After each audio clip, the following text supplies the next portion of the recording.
Introducing the Master 5401 key storage box. This simple to use unit is ideal for the storage of a small number of keys and is operated via a 4-digit combination lock.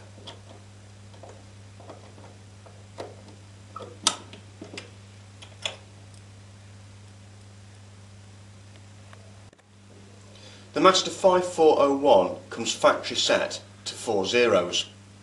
To change the code, input your 4 zeros and open the unit up. To change the combination, push the reset button across and up.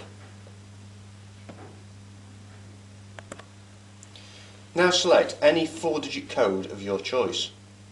In this instance, we're changing the code to 1001.